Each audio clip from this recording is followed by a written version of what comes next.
யோ, உனக்கு இங்கே இல்லாத சொத்து வத்தாயா? இதெல்லாம் விட்டு போட்டு எதுக்கே வெளிநாடு போற? அப்படின்னே உனக்கு பண ஆசை?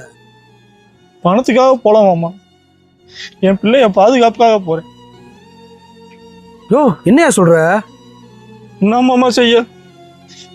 என் பிள்ளைய பள்ளிக்கூடத்துக்கு போயிட்டு திரும்புற வரைக்கும் நெஞ்சு பதக்குன்னு இருக்கு.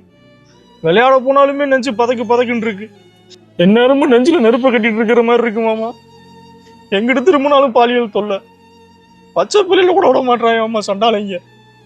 அதே மாமா என் பிள்ளைகளுக்கு பாதுகாப்பான இடம் தேடி போறேன் மாமா. நம்ம நாட்டில் பச்சை பிள்ளைகளை கூட விட்டு வைக்க மாட்டாங்க. பாலியல் தொல்லை கொடுத்து அந்த பிள்ளை வாழ்க்கை சீரழிச்சிடறாங்க. அந்த பிள்ளை பெத்து வளர்த்து ஆளாக்க அந்த தாய் தப்ப எவ்வளோ கஷ்டப்பட்டிருப்பாங்க. இவங்களுக்குலாம் மரணத்துக்கு மேலே ஒரு தண்டனை கொடுக்கணும்யா. பத்தாயா, இந்த மாதிரி தப்பு நடக்காது. அதே மாமா பொம்பளை பிள்ளைகளுக்கு என்னைக்கு சுதந்திரமான பாதுகாப்பு கிடைக்குதோ அன்னைக்கு நான் நம்ம நாட்டுக்கு நான் திரும்ப வந்துக்கிறேன் மாமா.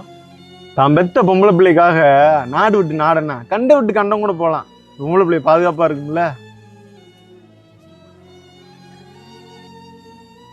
ஆமா, எந்த நாட்டுக்கு மாப்பிள்ள போற? அரபு நாட்டுக்கு போறேன் மாமா. என்னடா வெளிநாட்டுக்கு போன மட்டும் பொம்பளை பிள்ளைக்கு பாதுகாப்பு கிடைக்குமா? அவர் போறது சாதாரண நாடு இல்ல, அரபு நாடு. அறுத்து புடுவாங்க, அறுத்து. அப்படியாடா? ஆமாண்ணே, நம்ம நாட்டுலதே தண்ணியை போட்டு வீட்டுல கிடப்பா போடா. கஞ்சாவை ஊசியும் போட்டுட்டு சின்ன குழந்தைகளை கற்பழிப்பாங்க. அரபு நாட்டுல அப்படில்லனே, லேசா பொண்ணுங்களை தொட்டா போதும் உயிர் தடத்தை அறுத்து போடுவாங்க. இந்த பார்த்தேல்ல. வரேன் மாமா. சரி மாப்பிள்ள.